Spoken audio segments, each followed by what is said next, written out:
everybody, this is Christianna coming to you live from the Longmont yarn shop. It's 5 o'clock on Sunday night. It is March 7th. And tonight we're talking all about blocking. So just to let you know, I'm flying solo for the first couple minutes. Gail's downstairs finishing up fiber side and she'll be with us in a couple minutes. So I will try to answer your comments as they come up on my screen, and I apologize ahead of time if I miss them. Once Gail's here, we'll be doing much better about that. So tonight we're talking all about blocking our projects. So to start out with, I have brought in a shop sample that I made. I actually finished this quite a while ago, but I was hanging on to it to do a blocking demonstration. So what I've got here is a tub of about room temperature water, slightly colder than room temperature. Hey Mom. And the technique I'm doing is called wet blocking. So I've got my tub here. I've got a little bit of eucalyptus. Soak also works, a wool wash will work. And when you're blocking your projects, you only want to use a tiny bit of the eucalyptus. I'm only going to put in a couple drops. Squirt, squirt. There we go. Normally when I'm at home, I do this under running water on the sink, so the eucalyptus and the water mix, but I've already filled my tub, so I'm just going to agitate this a tiny bit to mix the eucalyptus and the water together. And eucalyptus is a wonderful product because you don't have to rinse it out. Hey Nancy! You don't have to rinse the eucalyptus out of your project, which is why you want to watch how much you are putting in, so just a tiny, tiny bit. Like I said, this is room temperature, probably a little colder than room temperature. Rule of thumb, I typically use cold to room temperature water unless my yarn band or project say something else. Obviously, if you use really hot water, you're going to felt your project. So I'm going to go ahead and submerge my shawl. And I only filled the tub about halfway in case the water disperses enough that it splashes everywhere. I've also got my tub on a trash bag, so if I do make a mess, it's contained. So you want to submerge the project, and then when it's underwater, gently wring it. And what I'm doing is I'm incorporating the water into the entire project, so the entire project is getting soaked. What I like to do at home too is once I have it submerged, I'll pick it up and flip it over so that both sides get equally submerged and soaked. And then if you're using the eucalyptus, just walk away for about 15 to 20 minutes. So that's what I'm going to do. I'm going to walk away for about 15 to 20 minutes from my project, not from you guys. So when we decided to talk about blocking, I did a little research because, you know, when we learn to knit and crochet, it's kind of ingrained in us that we have to block our projects. Well, why? Why do we have to block them? Well, the obvious answer is, you know, shaping, getting the desired measurements and everything. But I thought just to kind of clear things up, I would do a little research on the internet and find out why we need to block our projects. So I am going to quickly go over this article that I found on Interweave's website. If you guys want to look it up and read it, it's 3 things blocking knits can fix and 3 things it can't. And this is geared towards knitters, but the skills are also there for crocheters too. Everything is transferable. So, and they have this cute picture of a kitty. It's a gift that says, "Why you no block?" And it's so cute. So the first thing they say that blocking knits or crocheted garments can fix is if you're making lace. If any of you have knit lace before or crocheted lace, you know that it kind of sucks in and puckers a little bit. Well, by wet blocking your lace pieces, you can shape it and pull it so that the lace is pulled out instead of sucking in. And I've done a couple knit projects, completely lace work, where they're maybe a third of the size that the final project is supposed to be, but once you block it and get it spread out, all of a sudden it grows 2, 3, 4 times. So blocking lace knits and lace crochet is always a great idea. It evens out your stitches. This is true for both plain knits and especially color work, because sometimes your floats kind of pull your stitches funny. Well, when you block it, when you wet block it especially, you can tug it and pull those stitches so that they even out better. So you're not getting the puckers or the bumps. Excuse me, got a little bit of a dry throat. Make your project slightly bigger. Okay, this is kind of a double-edged sword. You can make your project slightly bigger by blocking it, but you can't make it a whole lot bigger.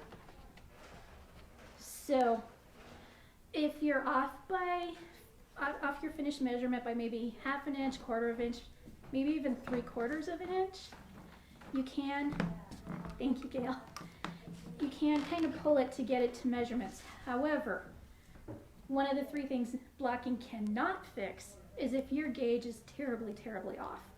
So this is why we always recommend you do a gauge swatch before you jump into a project. And I know there are a lot of you out there like me who just want to jump feet first into a project. Well, that's not necessarily a good idea. So you can get a little bit of length and width out of it, but if your finished measurements are several inches off, there's no way blocking is going to fix that. So that's one of the things blocking can't fix. So curling stockinette stitch. Unfortunately, stockinette stitch, unless you put a border on it, it's always going to curl. And that's what they point out in this article. So to keep it from curling, you might want to put a small border on it, like a seed stitch or even a slight ribbed border, and that will help it lay flatter, and blocking will help that border lay flat. And big changes in size, we've already gone over that. If your inch is off, you can't fix that once the project's done. That's when you gift the project to somebody else. I happen to have made a very lovely crocheted sweater that I ended up giving to my mother-in-law because I made the sleeves too tight. That was totally on me. I should have checked my gauge first. However, that sweater looks lovely on my mother-in-law, so it was well worth it. The last thing blocking cannot fix is a really uneven tension. So if your gauge is changing from row to row to row, and your stitches, some are bigger, some are smaller, you can fix it to a degree with blocking, but if it's super uneven, it's not going to block out. So that's 3 things blocking can fix and 3 things that blocking can't fix. There are also a couple different ways of blocking. What I'm demonstrating tonight is wet blocking, where you completely submerge your project and let it soak for 15 to 20 minutes. I've still got about 10 minutes left on this guy. This is the most common way of blocking, and in my opinion it is the best, because while the project is wet, you can shape it and pull it and smooth it out and then pin it down, and then as it dries it will hold that shape. So wet blocking is always my go-to. If you're in a hurry, or if you're doing a smaller project that doesn't necessarily need to be wet blocked, there is spray blocking, and that's exactly what it sounds like. You take a spray bottle and you just spray it, get it slightly damp, smooth it out, and let it dry. I use that technique when I'm crocheting jewelry, like if I'm making a choker. What I do is I spray it with my squirt bottle, lay it flat on an old shoebox, and then pin it down to the shoebox. The last method is steam blocking. This, you use the steam option on your iron and you hold it over the project and steam it. You never ever ever want to touch your iron directly to a knit or crocheted project, because there are some fibers out there that will melt. Acrylics are an especially guilty party when it comes to this. If you do feel like you need to press your iron down onto the project, get a pressing cloth and then put the cloth over your project and press on that. I use an old tea towel, like an old dish drying towel for that, and that blocks enough of the heat so it's not going directly onto your project. Pardon me for a second.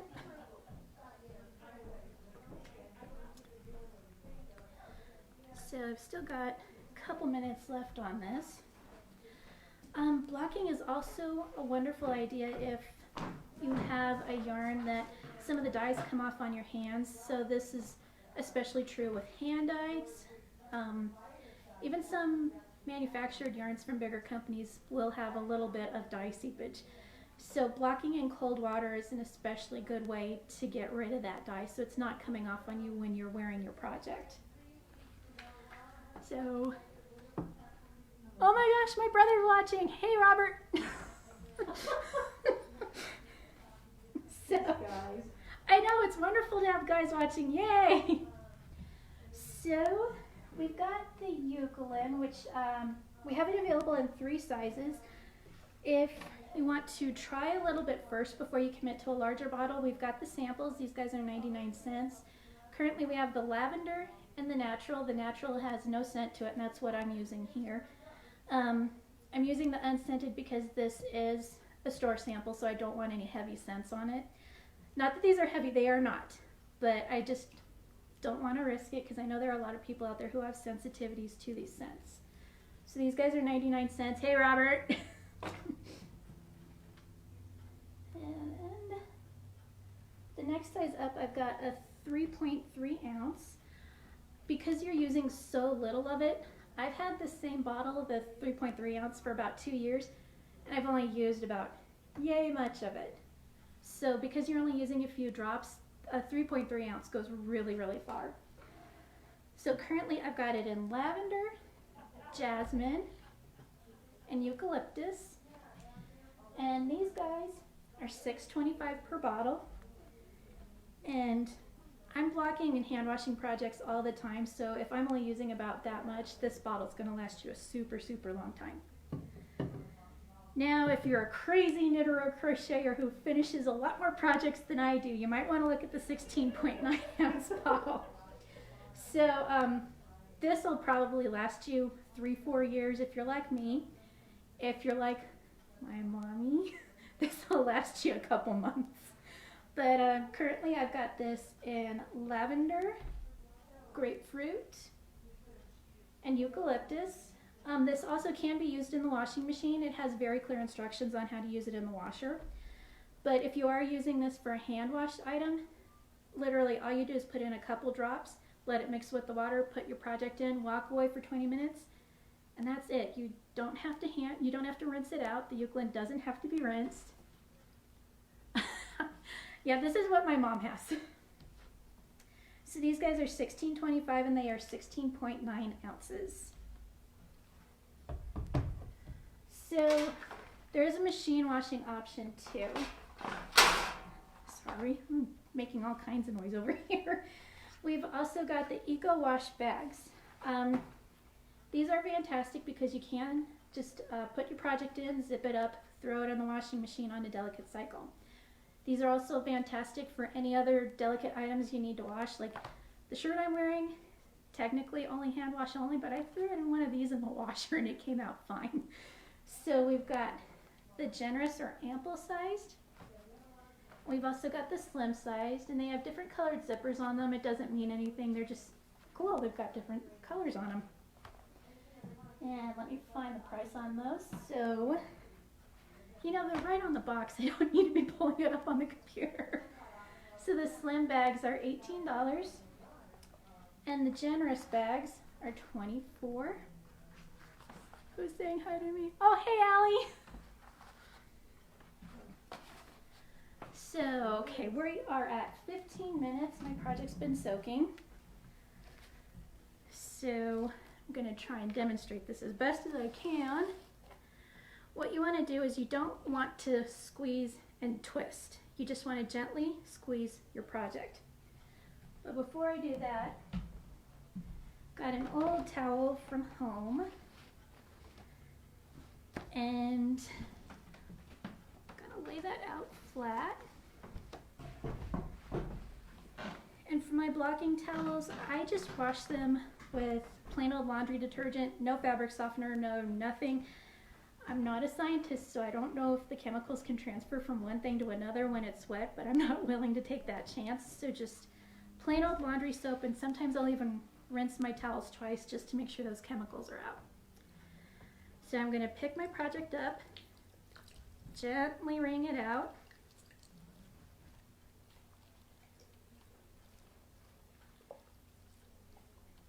And I know this is really fun watching, huh? Okay. So So a tiny bit of the dye did come out in the water, which I was kind of expecting to happen because it did come off a little bit on my hands when I was working with it. So not a big deal, just to turn the water slightly pink. Okay, so now what I'm going to do is I've got this on my towel, and I'm just going to pull it out gently. And I want to keep the project contained inside the towel, so I don't want any of the edges coming off over the edge of my towel. And then you roll this up.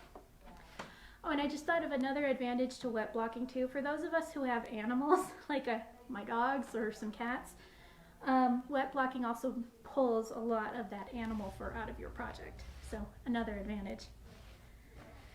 So, got this all rolled up.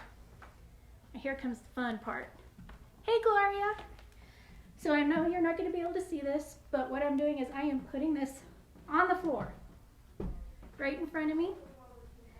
And then I'm just gently walking on it. I'm gently stomping on it.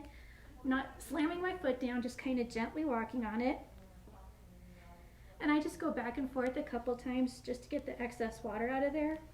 When I do this at home, I put it on my bathroom floor. Then that way I'm not getting my carpet wet. So sorry you can't see this, but I promise you I am walking on this thing. So just to show you, there are my shoe prints. So what I'm going to do now is I'm going to unroll this.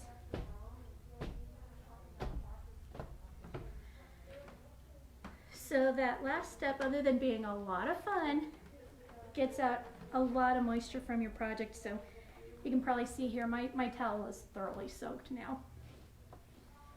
So I'm going to set this on the floor so I don't get anything horribly important wet. And I'm going to push my water aside. So I already have my blocking mat set up in the shape of my project. So my shawl is a triangle, so let me point you down a little bit. So you can kind of see the triangle there.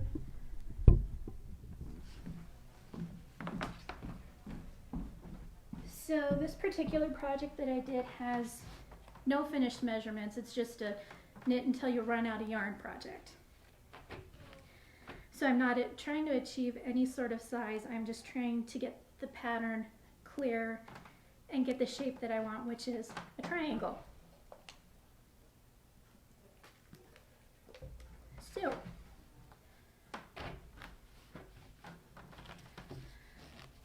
I only want to gently pull this a little bit because if I pull it too much, I feel like the pattern's going to disappear. So I'm just trying to achieve a nice triangle shape here. Let me pull this.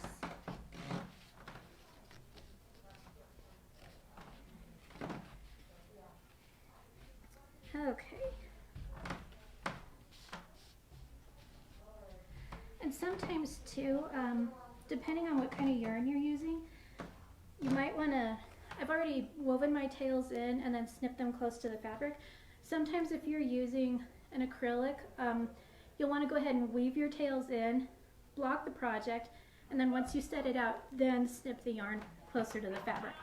Sometimes certain patterns will tell you to do that too. It's not necessarily dependent on the yarn. I know Casa Pink is a big fan of that, of snipping the yarn once the project is out and drying.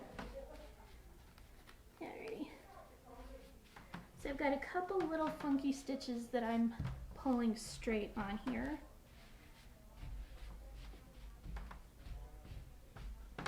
But overall, I'm getting the triangle that I want. And this is a Cumulus by Juniper Moon. It is a cotton yarn and it's spun differently than a normal cotton. And I can tell you right now, this isn't going to take hardly any time to dry. I can already feel it getting drier and drier. So this is a worsted weight yarn that has a lot of body to it. It's going to hold its shape and its weight without a lot of help from me. However, there are some yarns out there and some patterns where they need a little assistance. So to assist the project, we've got T-pins, and what you can do with the T-pins is pull the project and then pin it down to the blocking mat. These blocking mats are foam, so your pin is going to slide right in. And you want to slide them at an angle, and don't put the pin heads directly against the fabric, otherwise they're going to be difficult to pull out. If you're doing a shawl, my biggest suggestion is to start across the top and then work your way down, like in this case to the point. I'd work down to the point.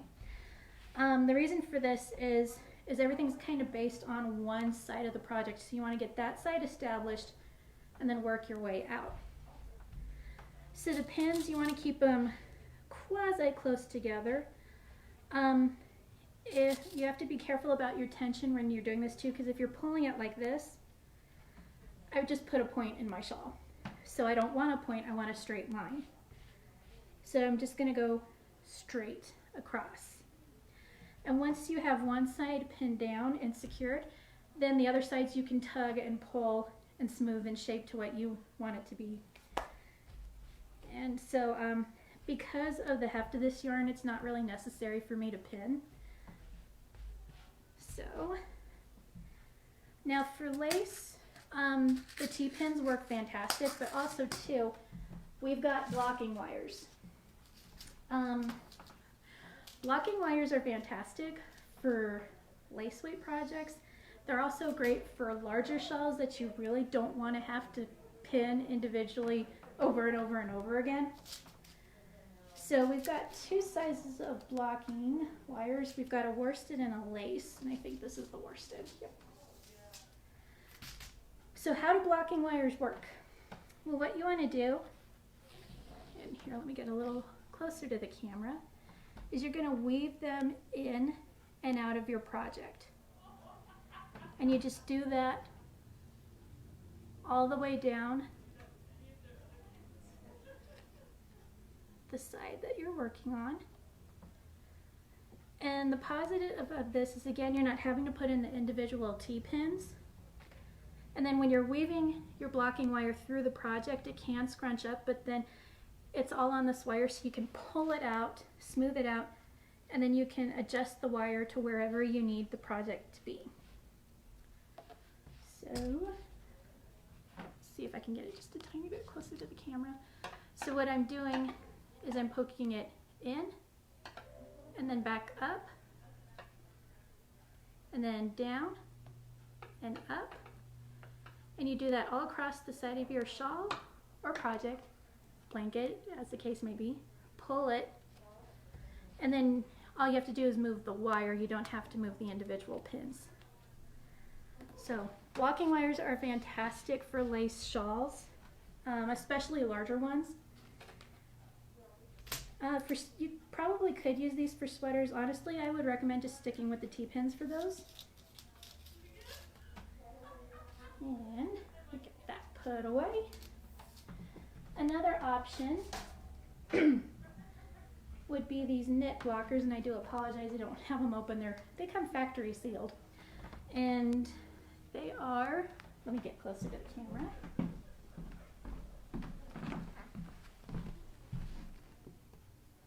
So they're like a collection of T-pins all hooked together. And this again is a time saver because you're not having to use the individual pins. And this set comes with 12 blockers with 8 pins and 8 blockers with 4 pins. This would be fantastic for your sweaters if you do need to stretch them out and work them out. So, as I'm sure you saw on the camera, these are $29, and there are 20 of them. And we currently have 2 in stock. I need to order more. So, the T-pins are $6, and you get 35 of them. I honestly went ahead and bought 2 when I bought mine, just because you don't really realize until you're actually physically blocking your project how many of these pins you're going to use. So I mean, if I were going to complete pinning this, the top alone would probably take all 35 of them. So as a big knitter and crocheter, honestly, if you're going to buy one, you might as well buy two just to be safe. So these guys are, they don't have the measurements on here. They're about 1.5 inches long. And they've got that nice little T at the top there. When you are pinning, make sure you're not pushing the pin down all the way. Not only could the T possibly get caught in your fabric, but it's a lot harder to pull the pins out when the project is done if the pin is completely in on your blocking mat. So, the blocking mats. I used to block my projects on towels, and they still work great in a pinch, but honestly, towels, because they are terry cloth or cotton and fabric, they soak up the water from your project, hold it, and that makes it so that your project takes a longer time to dry. When I was using towels, it would take 2 to 3 days for a project to dry depending on the thickness of the knit or crocheted fabric. Then I finally convinced myself to buy these blocking mats. Now, instead of projects taking 2 or 3 days to dry, normally my projects, because of these, will dry overnight. They don't hold in the water, and they are a little bit textured, so the air kind of gets underneath your project too at the same time, so it dries from both the top and the bottom. So these blocking mats are currently out of stock. If you do need a set, I have some on order, so just send me a quick message and I will put your name on a list and I will give you a call when they're back in stock. We should be getting them this week. So these are the Knitter's Pride blocking mats, and I believe they retail for about $40.75, I want to say.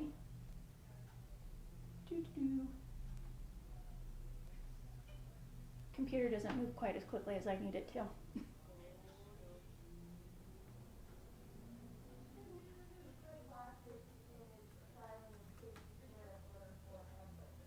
Okay, yeah. The mats retail for $40.75. If you do need a set, let me know and I will get your contact information and I will let you know when they're back in stock. So we do have an alternative to the Knitter's Pride blocking mats. We do have Stockinette's blocking set. This guy retails for $98. Comes in this nice carrying case, and it comes with, oh goodness, 1, 2, 3, 4, 5, 6, 7, 8, 9, 10, 11, 12, 13, 14, 15, 16, 17, 18 of the mats that hook together. They hook together like puzzle pieces, so you can kind of see here. The Stockinette's ones have this very thin fabric on them. I know I just said you shouldn't dry them on fabric, but this is different.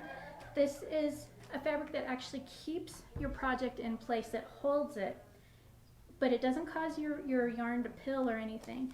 And it still has the same effectiveness as the Knitter's Pride one. There's little textures in the fabric so that the air can still get underneath your project and dry from the bottom up. But what's so cool about this, guys, you've got the 18 blocks, you've got the bag, but it also comes with this really cool check your gauge cloth. And each of these little squares are 1 inch. So you can hold this up to your project to figure your gauge and figure the width and the height. So that's pretty nifty. This also comes with its own set of pins, which is at the very, very bottom of the bag. Somewhere. Right here. So this comes with 40 stainless steel 1.5 inch T-pins in this cute little tin. So again, that's the bag, 18 blocks, the pins, and the check your gauge cloth for $98. That is by Stockinette, who we absolutely love here. Another thing, unfortunately I didn't bring anything to demonstrate these on because I don't have any socks done. are sock blockers. Fantastic if you are a super sock knitter. You just do the wet blocking method, slip the sock over the sock blocker, and I'll hold them together so you can kind of see them a little better. And then you can hang them up to dry. So if you have a laundry room where you can hang these up, or if you have a room in your closet, which I personally don't, you can hang these up. So I'm holding the size small, and they retail for $16.95. I think the larger sizes may have a different price point. Let's take a look.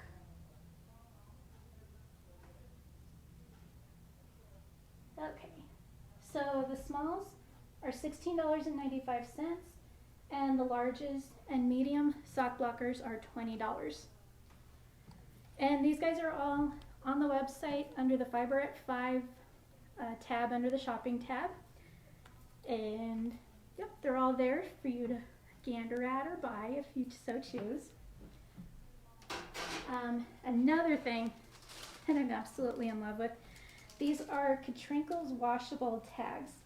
And these are awesome if you're making a project for someone who doesn't necessarily know how to care for a handmade item.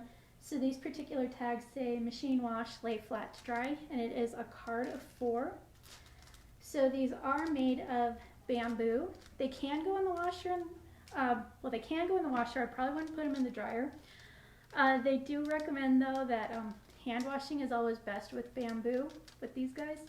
So let me hold those a little closer to the camera so you can get a better look at that. Plus, Katrinkle's items are always awesome anyway. So, machine wash, lay flat to dry. I know it says it backwards on there, but I promise you that's what they say.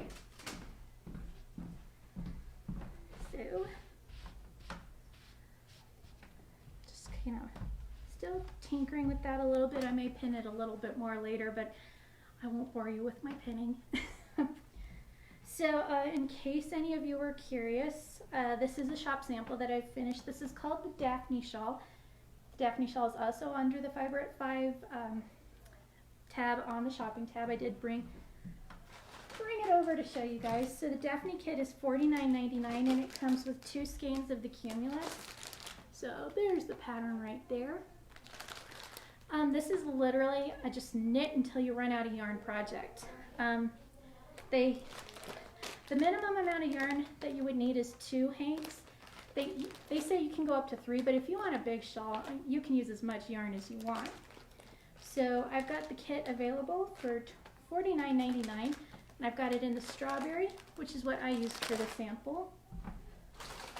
We have also got turquoise, and we also made a kit from the violet. And I chose these colors because frankly I think they show the pattern off the best, and I think the strawberry is just a fantastic color. It's not too red, it's not too pink, it's a nice balance, it's a good cheerful color. So that is the Daphne Shawl. Oh my gosh, there's so many people watching. Hey Nancy, hey Robin, hi Robert again, hi Karen, hi Pat. Oh my goodness, I'm so happy you guys joined us tonight. So that is the Daphne Shawl in turquoise, strawberry, and violet. This is a worsted weight yarn. It is hand wash only, so hence why I wash this by hand. It is 94% cotton and 6% nylon, and it is super, super soft. It's spun differently than normal cotton yarn is, so it has this really almost fuzzy texture to it. You know, cotton you think kind of stiff and not very pliable, but this is spun so that it is much softer, and it's got enough of the nylon to it that it still maintains the body, but it's soft and pliable. And I know, isn't the turquoise fantastic? I love that color. And they do call this one violet, but it definitely leans more towards the blue side, so I would call it probably more of a dark periwinkle than a true violet. So, and of course you're not limited to these colors. We've got a lot up front in the shop. It's in the cubbies in the worsted weight section. We've got it in white and yellow. We've also got the Cumulus Rainbow, which I'm not sure I'd use for this pattern because the Cumulus Rainbow is pretty. It's got long color changes in it, so this pattern would probably disappear a little bit. But this is actually a really fun pattern. It's got these triangles in it. So one triangle is stockinette, the next is a garter stitch. So you've got the triangles lining up against one another. It's really, really easy. It's one of those easy to memorize patterns, but the finished product is fantastic. It's got the contrast, it's got the smoothness and the texture. So honestly, super fun shawl. Okay, not seeing any questions. So hi everybody. All right. My last item for tonight is something, I know this is a little bit of a stretch, but it's something to carry your blocking tools in. So Gail showed these in the Facebook Live video on Friday. These are the Dance Happy bins. They are a super sturdy and strong canvas, and these designs are silk printed by hand. And this is the larger bin. It is 8 by 8 inches. We've also got it in a smaller size. So this is the 6 by 6 bin. This one is purple. Sorry, this one belongs to me. I just bought it because I can't turn down a purple bin. But these are hand wash only. They say that spot washing is better for this because of the silk print on here. And you can press this to get your desired shape, iron out any wrinkles. They do say to press on the inside so that the design doesn't melt. And, oh my gosh, I can't read these, sorry. Oh, I only grabbed 2, but we do have these in multiple designs. So I got this one because obviously it's purple and I love it. Yeah, these are really, really cute. And they're surprisingly roomy too. So this is the 8 by 8 bin. This is the 6 inch by 6 inch. And I did pull up some information about this company. Honestly, I'm in love with their story. You want a purple? I think there might be another purple one, but don't quote me on that. So I pulled up their story. This is an amazing company, and I would really love to keep supporting them. So they say, we are 3 friends on a mission to celebrate differences and empower others. And I'm just going to read their backstory real quick for you guys. Back in 2012, Julia and Liv came to work at Emily's store through Community Integrated Services. You see, Julia has Down syndrome, and the Community Integrated Services helps people with disabilities find jobs. And Liv was her job support coach at the time. And the 3 of them became friends right away. We loved working together and didn't want it to end. We also knew Julia was capable of way more. Liv's background is in art, so we set up a studio in the store's basement and taught Julia how to silk screen her patterns onto canvas. So, I don't know if you all know what a silk screen is, but it's kind of a press, and it's a stencil that has a silk on it, and then either wax or paint is blocking the outside of the design. So this part here would be the open silk, and then the white part would be the stuff that is blocked by either paint or wax or another substance. And the designer puts the silk screen down, puts a line of paint across, takes a squeegee, and then pulls it across so that the paint comes out through the open work silk and everything else is blocked out. So that's in a gist what silk screening is. Yes, these they do stand up on their own. The canvas is super, super sturdy. So, get to the next part of their story. Luckily, Emily can sew. She started turning out our hand-printed fabrics into fun tote bags, pillowcases, and other awesome items. And we started selling them, and they also danced a lot. Now Dance Happy Designs has a silkscreen print studio located outside of Philadelphia, Pennsylvania. We handcraft textile products with original hand-cut patterns printed and sewn right here in small limited runs. With a focus on refined playfulness, the patterns have an organic and delightful nature to them, and our products speak volumes to the partnership behind them. Each one of us contributes to the production of every item we sell, and we couldn't have done it any other way. So, super, super awesome story. Amazingly wonderful products. Super sturdy. Oh my gosh, I can't say enough good about them. So let me see if I've got any more questions.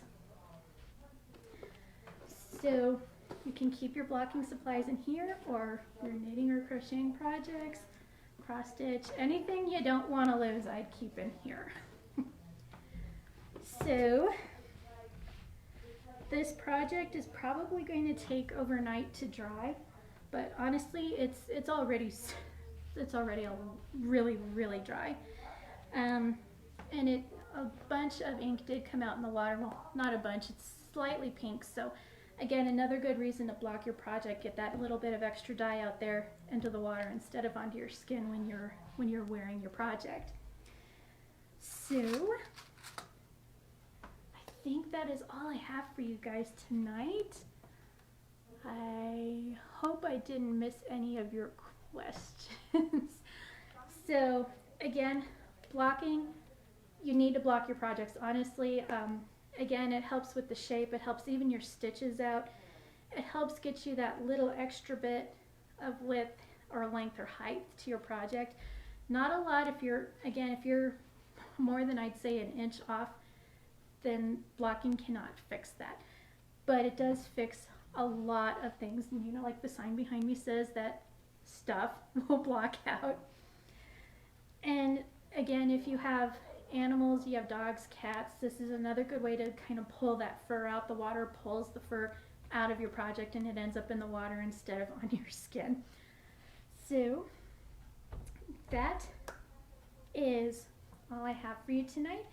If you are in need of the blocking mats, shoot us a quick email, info@longmontyarn.com, and I will contact you when they're back in stock. Oh, thanks, Allie. I'm glad you guys enjoyed it. And again, if there's anything I may have missed about blocking, go ahead and shoot me an email. We will respond and we will answer your questions. Again, if you want to read this interweave article again, it's called 3 Things Blocking Knits Can Fix and 3 Things Blocking Knits Can't Fix. So other than the part about the stockinette stitch, all of those skills are transferable to crochet. And I hope you guys had fun. This was fun. I love talking about finished items. So have a wonderful rest of your Sunday, and I look forward to seeing you guys next week when we're going to be celebrating National Crochet Month. So have a lovely evening, and we'll see you later.